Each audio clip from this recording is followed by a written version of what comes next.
우리 교회 출입문 우측에는 이런 내용이 적혀 있습니다. 만남은 복입니다. 최고의 만남은 하나님과의 만남이요 좋은 교회와의 만남입니다. 이런 내용이 기록되어 있는데요. 지극히 당연한 내용입니다. 하나님과의 만남이야말로 최고의 만남이죠. 이 최고의 만남을 경험하지 못한 사람은요, 자기가 마치 세상의 주인공인 듯, 그리고 세상을 다 가진 듯 이렇게 생각을 해도 실상은 아무것도 아닙니다. 실상은 아무것도 가지지 못한 자에 불과한 것이죠. 그만큼 하나님과의 만남이 중요한데, 그 하나님과 만나려면 마땅히 교회에 출석을 해야 합니다. 교회 안에서 만날 수 있는 거죠. 어떤 사람을 만나냐도 매우 중요합니다.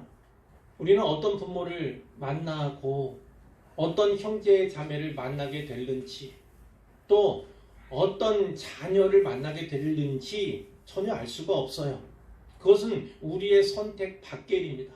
우리가 선택할 수 있는 게 아니라는 말씀이에요. 하지만 어떤 남편을 만나고 어떤 아내를 만나느냐는 선택할 수 있습니다. 그리고 그 선택은 이 땅에서의 평생만 아니라 영원을 좌우하게 되죠. 성경은 분명히 믿는 자들끼리 결혼하라고 가르칩니다. 어떤 배우자를 만나냐에 따라서 많은 것이 달라지고요, 결정되기 때문이죠. 믿지 않는 사람을 만나서 전도하는 게 더 좋지 않은가 이렇게 생각할 수도 있어요. 하지만 그것은 비교적, 우리가 경험을 볼 때도 비교적 이상적인 축에 속한다 이렇게 말씀을 드릴 수가 있겠습니다. 오히려 불신자인 아내나 불신자인 남편으로 인해서 믿음을 잃어버리거나 믿음이 퇴보하는 경우가 더 많기 때문에 믿는 자들끼리 결혼하라 이런 가르침을 주신 것이 아닌가 이런 생각을 합니다. 신앙생활은요, 성경에서 농사와 또 건축과 그리고 운동 경기 또 전투 전쟁 이것과 비견이 되고 있어요. 그만큼 애쓰고 수고하고 인내하며 잘 세우고 잘 지어야 하고 힘써야 하고 뛰어야 하며 치열하게 싸워야 하고 때로는 목숨을 걸어야 합니다.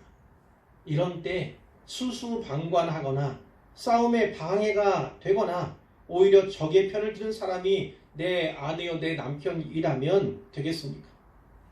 믿음이 좋은 사람끼리 결혼하면 분명 시너지 효과가 나타납니다. 부부간의 서로 신앙적인 격려와 믿음의 도전을 주고받을 수가 있게 되죠. 한 사람이 넘어지면 다른 한 사람이 일으켜 세워줄 수 있어요. 영적으로 침체하게 될 때도 마찬가지입니다. 다른 한 사람의 수고로 말미암아 다시 일어설 수 있는 것이죠. 무엇보다 믿음의 동역을 할 수 있습니다. 믿음의 동지가 될 수가 있죠. 이 자리에는 아직 미혼인 분들이 여럿 있습니다. 바라기는 꼭 믿음의 배우자를 만나고 선택할 수 있기를 바랍니다. 그것이 배우자 결정의 넘버원, 최고의 우선순위가 되어야 하죠. 얼굴이나 용모, 건강 상태, 부의 정도, 학력, 직업, 직장, 가문 다 고려해야 합니다. 이런 것이 중요하지 않다, 그런 건 따지지도 묻지도 말라 이렇게 말씀드리는 것이 아니에요.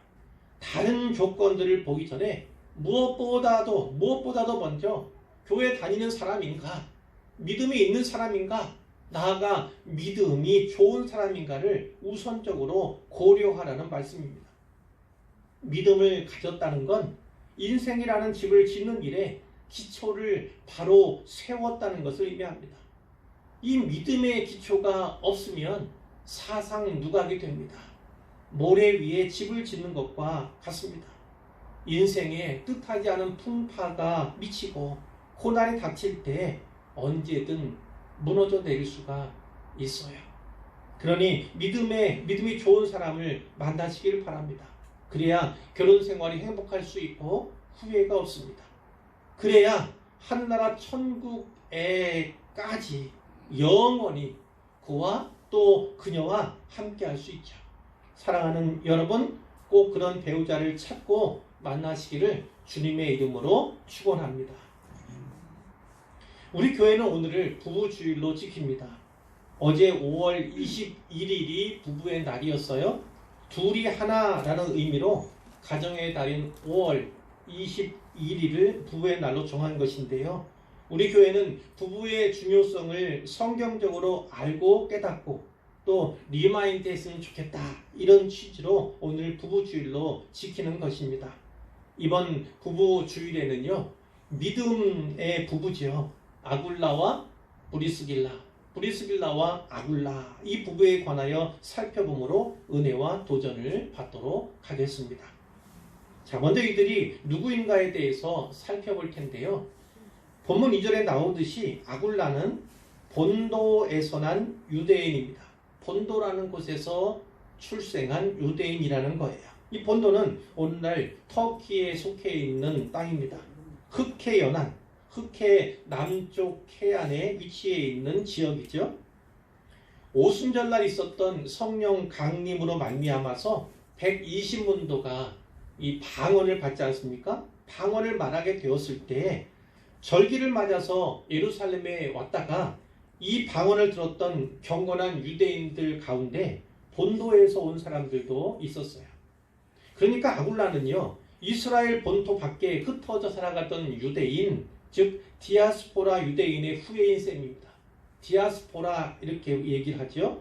본도 태생이긴 하지만 이주하여 지금은 로마에서 살고 있는 그런 사람이었어요. 그의 부인인 브리스길라는 브리스가라는 이름으로도 성경에 나옵니다. 또 브리스길라와 아굴라, 브리스가와 아굴라와 같이 남편의 이름에 앞서서 아내의 이름이 먼저 나오는 예가 더 많습니다. 바울 서신 3번의 부부 이름이 등장하는데 그 가운데 2번, 그리고 사도행전에도 3번이 나오는데 그 가운데 2번, 그러니까 6번 나오는 가운데 4번이나 아내의 이름이 먼저 나오는 것을 우리가 확인할 수 있습니다. 이런 경우는 특별한 거죠. 대개는 아내의 사회적 지위나 신분이 남편보다 더 높을 때 이렇게 씁니다. 그러나 영적인 이유를 배제할 수 없지요. 가령 남편보다 부인이 먼저 믿음을 가졌다든지 그리스도인으로서 섬기는 일을 남편보다 더 활발히 했다든지 이런 증거를 볼 수 있습니다. 어쨌든 간에 바울 그리고 이 누가가 브리스길라의 지도력을 인정해주고 있다. 이것을 우리가 확실히 알 수가 있는 대목이죠. 하지만 간과해서는 안 될 틀림없는 한 가지 사실이 있습니다. 그 남편과 그 아내 모두가 칭찬받는, 그리고 오늘 우리가 본받아야 할 믿음의 사람들이었다는 사실이죠. 이제 이 부부의 아름다운 신앙의 모습을 3가지로 살펴보려 합니다. 첫째, 브리스길라와 아굴라 부부는 바울의 동역자요 후원자였습니다. 바울의 동역자와 후원자였다는 거예요. 이 부부가 바울을 통해서 회심했다 하는 내용은 성경에 찾아볼 수가 없어요. 그런 기록이 없습니다. 이들이 바울을 처음 만났을 때 이미 그리스도인이었을 가능성이 매우 크지요. 그렇다면 이들은 누구에게서 어떻게 복음을 들었고 믿게 되었을까? 아마도 오순절 사건 때 예루살렘을 다녀갔던 아까 본도 사람들만 아니라 그 주변의 디아스포라들, 그 가운데는 로마에 거주하는 유대인들도 있었거든요. 그 로마에 거주하는 디아스포라 유대인들의 사역을 통해서 복음을 받아들였을 것으로 우리가 생각을 합니다. 어떤 학자는 이 부부에 대해서 로마 교회의 창립 멤버였다 이렇게 주장하기도 합니다. 이 부부의 생업은 천막을 만드는 일이었어요. 천막 제조업 이렇게 얘기할 수 있지만 좀 더 포괄적이게는 가죽 세공업 이렇게도 이야기할 수가 있는데, 당시에는 천막이 로마 군인들의 숙소로 사용되었습니다. 그래서 이 생업은 확실한 생계 수단 그 이상이었다. 그것을 우리가 알 수가 있죠. 그 당시 로마는 지중해 세계의 중심이었습니다. 물론 세계의 중심이었다 이야기하지만 사실 동양권에서는 중국을 중심으로 해서 또 다른 문화가 왕성했기 때문에 피어 있었기 때문에 제가 일부러 지중해 세계 중심이었다 이렇게 말씀을 드린 것인데 또 로마는 국제 도시였어요. 그러므로 로마에서 사업을 한다는 것은요 매우 좋은 여건이 되었을 것입니다.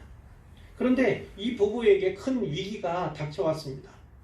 본문 2절에 나오는 로마 황제 글라우디오, 이 글라우디오가 모든 유대인에게 명령을 내렸어요. 로마에서 떠나라 이런 명령이죠. 칙령을 내린 것입니다. 수에토니우스라고 하는 역사가가 있습니다. 그가 이 내용을 기록했는데요. 남겼는데 거기에 이런 내용이 있어요. 로마 황제 글라우디오가 주 49년경입니다.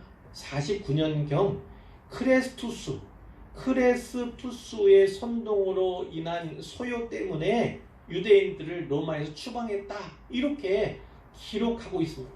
그런 기록을 남기고 있어요. 근데 이 크레스투스가 누구인가? 누구 같습니까? 크레스투스가 바로 그리스도를 가리키는 것으로 봅니다. 그리스도. 그러니까 이런 거겠죠. 로마에 많은 디아스포라 유대인들이 살고 있었어요. 그런데 이 유대인이 양분된 것입니다. 어떻게요? 그리스도를 믿는 유대인들과 그리스도를 믿지 않는 유대인 이렇게 나뉘어져 있고 이 두 그룹 가운데 갈등이 심화되어서 때때로 소요가 일어났던 것 같아요. 그러니까 이 정권은 어떻게 하겠습니까? 로마 당국은 질서 유지에 위협이 되니까 그 명목으로 유대인들 전체 떠나라 혹은 그리스도인 유대인들은 떠나라 이렇게 추방령을 내렸을 것으로 볼 수가 있다는 것이죠. 어쨌든 이 브리스길라와 아굴라 부부는요 그리스도인 유대인이었잖아요. 그러니까 어떤 경우이든 로마를 떠날 수밖에 없게 된 거예요. 오랫동안 터를 잡고 거주해온 삶의 터전인데 쉽게 떠나기 쉽겠습니까? 또 잘 되던 사업을 접는다는 게 쉽지 않았을 거예요. 주어진 기간 내에 서둘러서 로마를 떠나야 했을 테니까 주변 정리하기도 어려웠겠지요. 자, 가진 것을 다 빼앗기다시피 혹은 놓고 나오다시피 로마를 떠나야 했지만 그들에게 닥친 이 인생의 위기는요 영적 성장의 좋은 기회가 되었습니다. 어떻게요? 하나님 안에서 믿음, 그 믿음의 거장과의 만남을 통해서 그들이 성장하게 되었다는 거예요. 이들 부부가 이주한 곳이 고린도입니다. 그런데 제2차 선교 여행 중에 있던 사도 바울이 아테네를 지나서 이곳 고린도에 도착을 한 거예요. 본문 2절에 보니까 바울이 그들에게 갔다, 그들을 찾아갔다 이렇게 되어 있어요. 바울이 어떻게 그들을 찾아갔는지 알 수 없어요. 글라우디오 황제 칙령으로 말미암아서 로마에서 추방된 유대인이 이곳에 와 있다 이런 소문을 들었는지, 하지만 또는 지나가다가 천막 제조업에 종사하는 사람들을 보고 그래서 가보게 되었는지 알 길은 없습니다. 한 가지 확실한 것은요, 바울과 이 부부 사이에 아주 두텁고 그리고 변치 않는 우정이 이때부터 급속도로 싹트고 자라게 되었다는 사실이에요. 이들은 생업이 같았습니다. 천막을 만드는 일을 했죠. 이로 인해서 함께 살게 되었어요. 그리고 함께 일하게 되었음을 성경이 말씀하고 있는데, 하지만 이러한 같은 생업 이 말고도 이들에겐 더 중요한 공통의 관심사가 있었음을 우리가 볼 수가 있다는 거예요. 그 관심사가 무엇입니까? 바로 복음을 전하고 선교하는 일이었다는 거예요. 바로 이 일을 위해서 시편 133편 1절에 이런 표현이 있잖아요. 보라, 형제가 연합하여 동거함이 어찌 그리 선하고 아름다운고. 연합하게 되고 그 연합으로 말미암아 동거하게 되는 그런 모습이 이 바울과 이 브리스길라와 아굴라 부부 사이에 있게 되는 것이고, 그것은 단지 동거를 넘어서 동역하게, 같은 일을 하는, 생업을 같이 하는 그것을 넘어서 이제 선교하는 그 일에 동역하게 되었다. 그 동역을 시작했다는 것을 우리가 볼 수가 있습니다. 바울은 이 부부에게 영의 양식을 공급했을 것입니다. 또 이 부부는 바울의 든든한 동역자의 후원자가 되었을 거예요. 서로가 서로에게 사랑의 빚을 지는 관계로 발전해 갔다. 우린 이렇게 해석할 수 있습니다. 자, 바울은 이때 이 고린도에서 어떤 일을 했습니까? 4절에 보니까 안식일마다 회당에 나가 강론을 했습니다. 유대인에게도 헬라인에게도 복음을 전한 거예요. 자, 5절에 보면 하나님의 말씀에 붙잡혀, 이 바울이 하나님 말씀에 붙잡혀 유대인들에게 예수는 그리스도다 이렇게 증언을 했다는 거예요. 하나님 말씀에 붙잡혀서. 그런데 유대인들이 어떻겠습니까? 그것을 듣고 대적하고 비방했다. 그러니까 바울이 어떻게 합니까? 이후에는 내가 이방인에게로 가리라 이런 결심을 하게 되었다. 이렇게 되어 있고요. 자, 9절에 보니까 밤에 하나님께서 환상 가운데 바울에게 이런 말씀을 주시죠. 두려워하지 말며 침묵하지 말고 말하라. 내가 너와 함께 있음에 어떤 사람도 너를 대적하여 해롭게 할 자가 없을 것이니 이는 이 성 중에 내 백성이 많음이라. 이런 말씀을 하세요. 자, 그 말씀과 같이 회당장 그리스보라고 하는 사람이 온 집안과 더불어 예수를 주로 믿었어요. 그리고 수많은 고린도 사람도 믿고 세례를 받았다. 이것이 성경의 증언입니다. 이 고린도에서 1년 6개월을 18개월 동안을 머무는데요. 그동안에 하나님 말씀을 가르쳤고 그 가운데 이 브리스길라와 아굴라 부부도 포함되어 있을 것을 우리는 능히 짐작할 수가 있는 것입니다. 근데 18절에 보니까 18개월 만에 이제 배를 타고 수리아로 떠나고자 합니다. 바울이 이제 이동하고자 하는 거죠. 그런데 거기에 보면 브리스길라와 아굴라도 함께 하더라. 이런 말씀이 나옵니다. 이 고린도에서 잠깐 만난 것만 아니라 이제 2주에서 에베소로 가는 그 길에도 동역하기로, 함께 동거하기로 그렇게 나아갔다. 선교의 동역자가 되었음을 우리가 알 수가 있는 것이죠. 자, 에베소에 도착을 했습니다. 그 에베소에서는 바울이 짧게 머물게 되는데 바울은 에베소를 속히 떠나서 가이사랴 그리고 안디옥 그리고 갈라디아 부르기아 땅을 거치면서 어떤 일을 위해서요? 모든 제자를 굳건하게 하는 일을 위해서 잠시 머물다 떠나간 거예요. 자, 그러나 이 동역자, 후원자로서 선교하는 일에 마음과 뜻을 같이 하는 그런 동료를 만났다는 그런 유익의 이 가운데 있는 것입니다. 자, 두 번째로요. 브리스길라와 아굴라 부부는 성경에 능통한 이들이었음을 우리가 알 수 있어요. 성경에 능통한 이들. 바울이 에베소에서 다른 곳으로 떠났잖아요.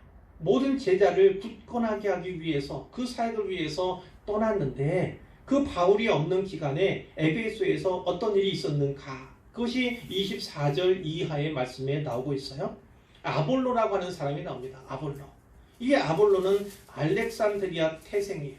이 알렉산드리아는 지중해 연안에 있어요. 아프리카 북부에 있습니다. 거기가 아주 기독교 내에 아주 유명한 교부들이 거기서 활동하던 그런 곳이에요. 지금은 많이 이제 쇠퇴가 되어서 이슬람권으로 분류가 되고 그 가운데 또 소수의 그리스도인 그리고 약간 이질적인 그리스도인이 활동하고 있는 그런 상황이지만 이 당시만 해도 아주 유명한 교부들이 활동하고 있던 곳이 알렉산드리아입니다. 근데 그 태생인 아볼로라는 사람이 유대인인데요. 에베소에 왔어요. 그리고 설교를 하고 복음을 전하는 거예요. 이 사람에 대해서 이렇게 말씀하죠. 언변이 좋았다. 아주 언변이 뛰어난 사람 같아요. 성경에 능통한 자라 이렇게 설명하고 있어요. 그는 또 어떤 사람인가? 일찍부터 주의 도를 배워서 일찍부터 그리스도의 복음을 듣고 배웠다는 거예요. 그 열심으로 예수에 관한 것을 전하는 그런 사역을 해오고 있어요. 그런데 25절 뒤에 보니까 가르치나 요한의 세례만 알 따름이라.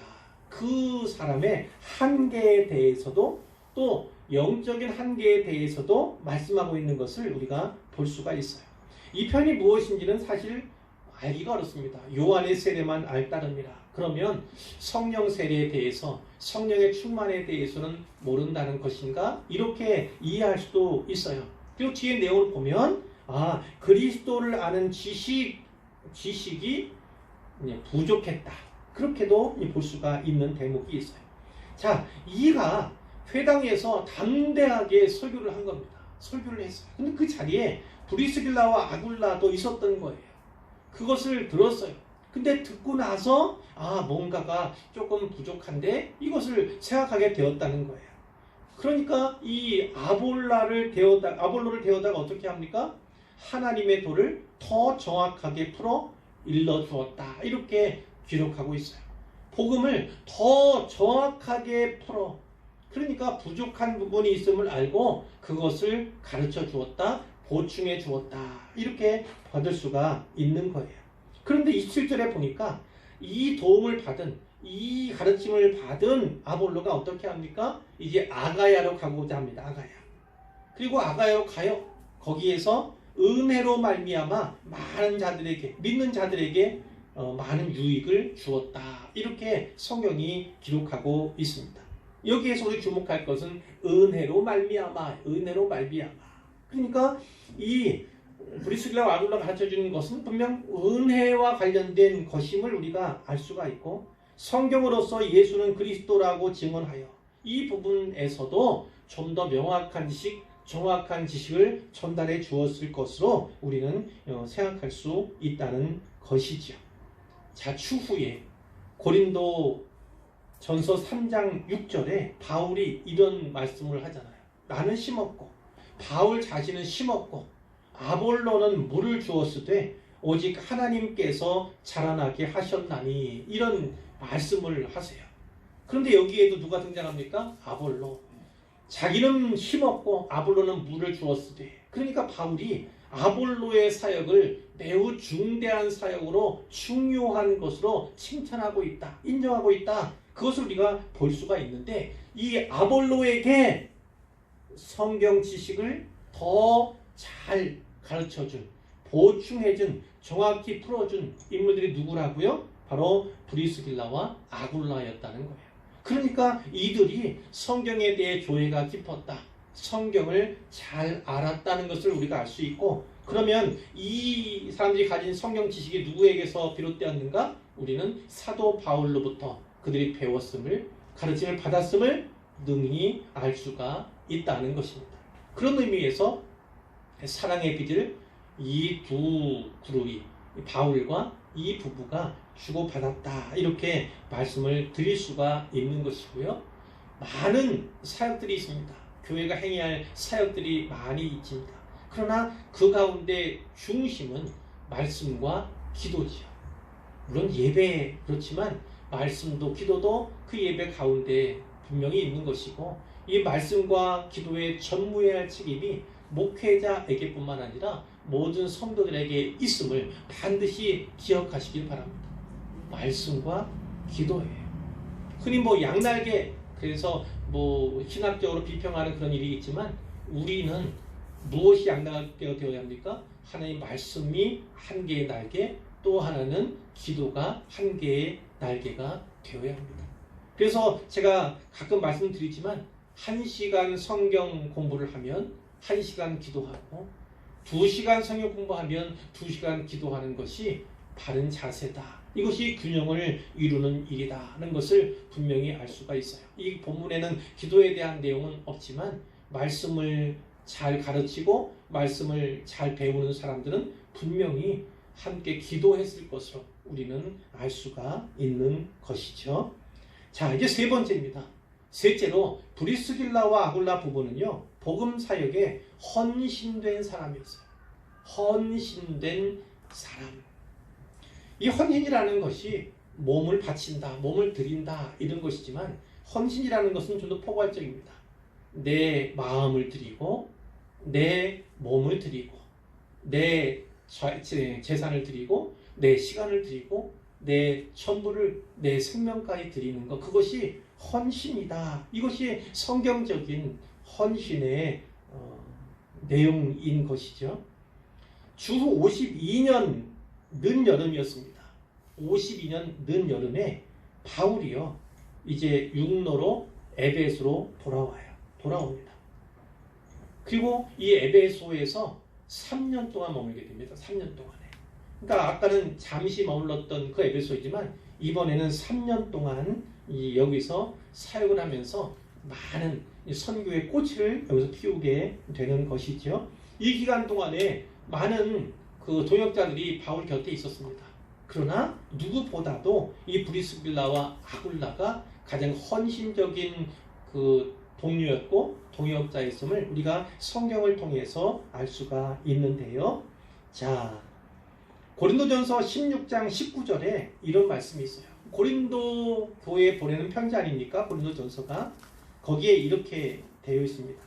아시아의 교회들이 너희에게 문안하고 고린도 교회에 문안을 하고 아굴라와 브리스가와 그 집에 있는 교회가 주 안에서 너희에게 간절히 문안하고, 이런 표현이 있습니다. 아시아의 교회들이 고린도 교회에, 그리고 아굴라와 브리스가가 고린도 교회에, 그리고 아굴라와 브리스길라의 집에 있는 교회가 너희에게 간절히 문안한다. 이렇게 이야기를 하고 있어요. 이를 통해 볼 때에 무엇을 알 수 있습니까? 아굴라와 브리스가가 자기의 집을 예배 처소로 이렇게 내어 주었다는 것을 분명하게 알 수가 있는 겁니다. 물론 이 당시에는 다 가정교회였어요. 교회 건물이 세워진 것, 건물로서의 교회가 세워진 것은요, 한참 뒤의 일입니다. 이 당시는 가정을 방문하면서 그 집 안에 교회의 역할을 이 가정에서 이 집들이 하게 되는 것인데, 그 가운데 자기 집을 교회, 모이는 회당과 같은 그런 장소로서 제공한 것을 우리가 볼 수가 있는 것이죠. 자, 그런데 로마서 16장 3절부터 5절까지에 보면 이런 말씀도 있어요. 이건 로마 교회에 보낸 편지 아닙니까? 너희는 그리스도 예수 안에서 나의 동역자들인 브리스가와 아굴라에게 문안하라. 자, 이제는 브리스가와 아굴라가 문안을 받는 대상이 된 것입니다.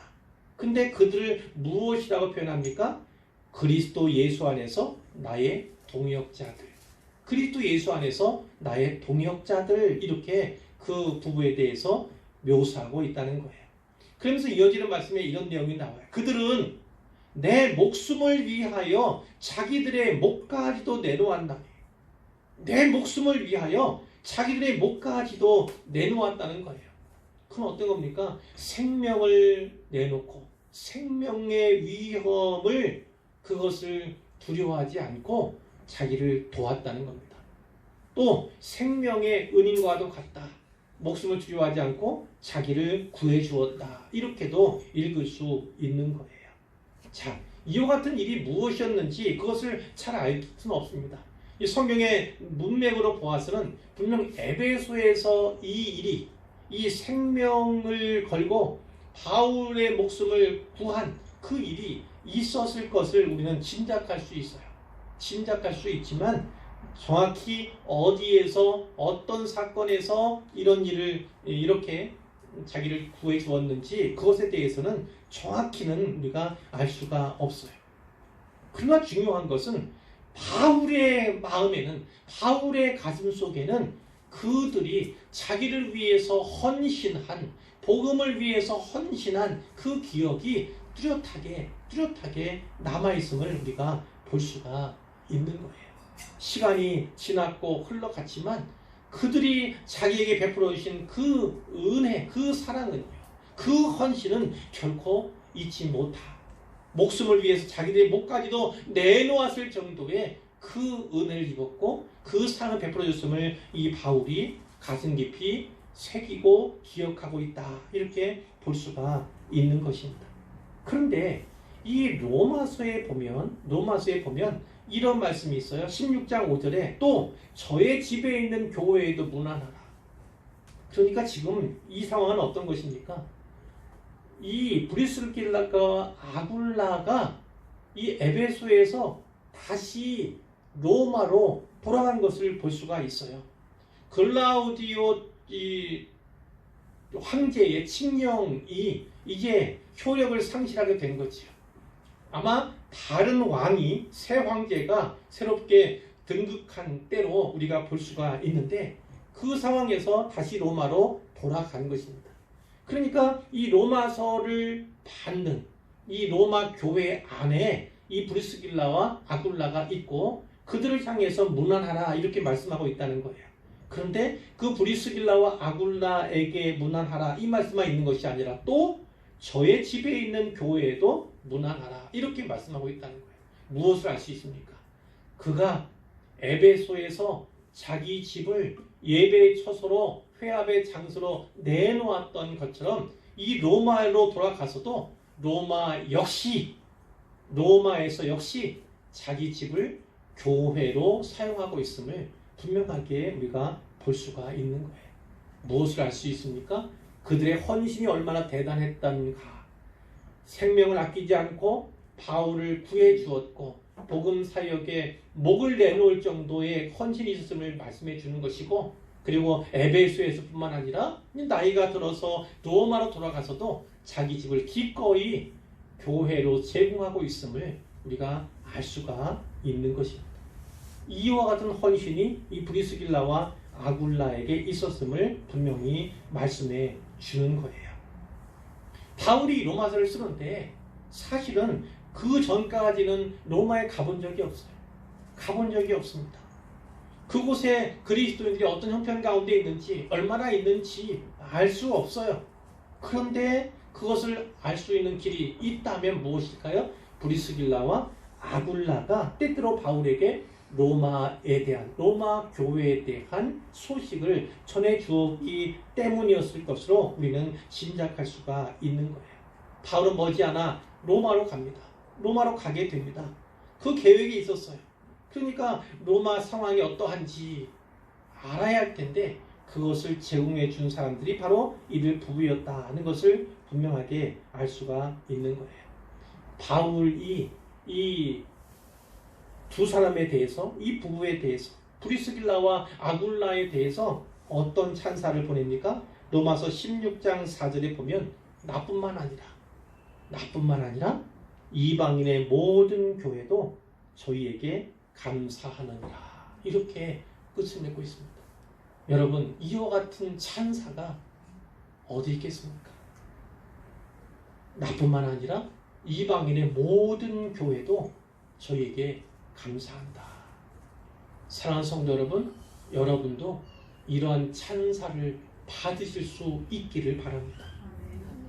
자, 이 말씀을 통해서 이제 결론입니다. 브리스길라와 아굴라 부부는요, 우리에게 아주 아름다운 세 가지 신앙의 모습을 보여줍니다. 첫 번째는 그 부부가 바울의 동역자였고 후원자였다는 사실입니다. 또 하나는 그 부부가 성경에 아주 능통한 사람들이었다는 거예요. 그리고 마지막으로는 이 부부가 복음 사역에 헌신된 사람들이었음을 성경을 통해서 우리가 알 수가 있는 것입니다. 사랑하는 성도 여러분, 오늘 부부 주일인데 부부로서 특별히 그리스도인 부부로서 우리가 나아가야 할 방향이 여기에 있습니다. 말씀을 잘 기억하시고 새기시고 그리고 또 한 번 들어보시기를 바랍니다. 그래서 내가 성경이 제시하는 가장 모범적인 우리가 본받아야 할 부부의 상으로서 제시해 주시는 이 모습에 나는 과연 합당한가? 하나님께서 부부를 가정을 사용하실 때 이와 같이 사용하시기를 원하시는데 과연 우리 가정은 우리 부부는 이에 합당한가?